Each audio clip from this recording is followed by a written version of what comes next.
मालपाडाज्यू आज होलीको दिन के कस्तो छ हौ? होलीको दिन रमाइलो छ। हाम्रो गाउँमा हाँसी खुसी छौँ।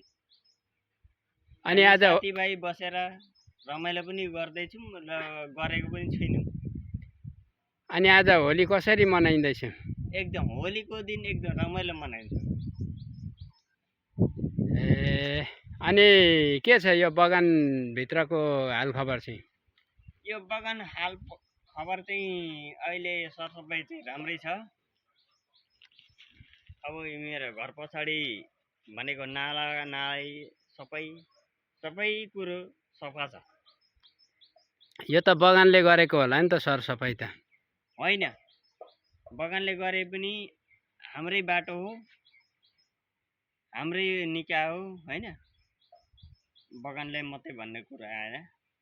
यसमा हामीले पनि सहयोग गर्न सक्छौँ गर्दाखेरि चाहिँ। अनि के कति छन् त बगानमा यो सरसफाइ गर्ने कर्मचारी? कर्मचारीको लागि चाहिँ मलाई थाहा हुँदैन, म कर्मचारी उता बगानभित्र छुइनँ। अनि बगानमा के छ अहिले कर्मचारीहरूलाई व्यवस्थापन? व्यवस्थापनै छैन नि त, त्यही भएर त मलाई दुःख लागिरहेको छ। मालबाडज्यू, हजुर यसपालिको चुनाव आइरहेछ। हजुर अब 2 दिन पछाडि चुनाव छ हजुर। अनि तपाईँले कि कसैलाई रोज्नु भएको छ कि के छ कि तपाईँको के पहिलाको चुनावी तपाईँले कुनै कसैलाई दिनुभयो कि अब कसैलाई रोज्ने हो कि नयाँ नेतृत्वलाई रोज्ने हो कि पुरानैमा जाने हो कि के छ हजुरको? होइन, मेरो नयाँमै जान्छु। हो हो। किन हजुर? अब मेरो भनेको भोटर भनेको 3 5 जना छन्। यसो तपाईँ मालपाडे होइन हजुर? मालपाडे हो। मालपाडे भनेको तपाईँहरू पिछडिको जात हो हो नि? हो। जस्तै झापा जिल्लामा मात्रै भेटिन्छ तपाईँहरूको जात। झापा जिल्लामै भेटिन्छ। तपाईँहरूको सङ्ख्या कति छ यहाँ टोटल, तपाईँलाई याद छ?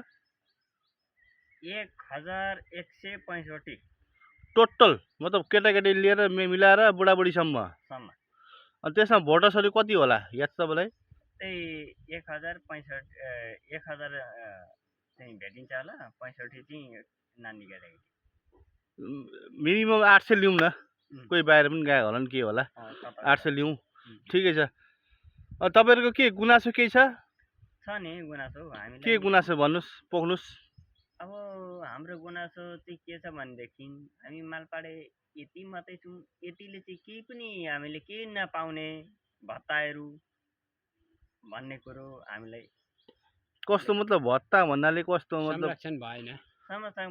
संरक्षण भएन मतलब मेचेकोचेले पायो, कोनीकोले पायो, फलानाले पायो, ढिस्कानले पायो, हामी पिछड किन नपाउने भन्ने कुरो।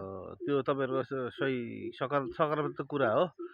अनि यसको लागि के योपालि के घन्टी चुन्ने हो? हामी घन्टी चुन्छौँ। अब उहाँहरूले अब हामीलाई अब त्यो दिलाउनु पर्यो। मालपाडे हामी भनेको 1165 घर छौँ। हजुर। भोटार हामी 1000 जति हुन्छौँ। हजुर। त्यतिमै हाम्रो कुराकानी छ। अनि ठिक छ, तपाईँको आशा छ घन्टीमाथि? हामी त आशामै छौँ, हामीले दिने गर्ने नै छौँ। योपालि तपाईँले योभन्दा अगाडि कुन पार्टीलाई भोट दिनुभएको थियो? योपालि अगाडिपट्टि योभन्दा अगाडि एमाले दिएका थियौँ। एमालेलाई हामीले अब गर्न सकेनौँ। मतलब एमाले गर्न सकेन भन्दाखेरि त्यति मात्रै। अब त्यो वृद्ध भत्ता यताहरू यसो गर्नु सके। तपाईँको केही गुनासोहरू? अब गुनासो के छ र, हामीलाई यो बाटोघाटोहरू चाहिँ छिटो बनाऊ। हामी पनि बाटोघाटो त सबैलाई चाहिने चिज हो। तपाईँहरू पिछडिको जात हो, मालपाडे भन्ने।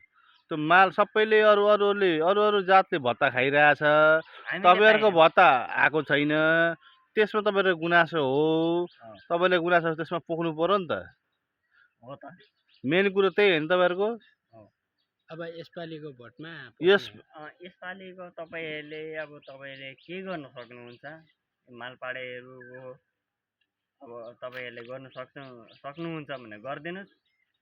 गरेको छैन भने पनि हामीले पनि गुनासो गरेको ल ठिक छ। अब की बार घन्टी बार अब की बार बालेन सर बालेन सरकार गुड।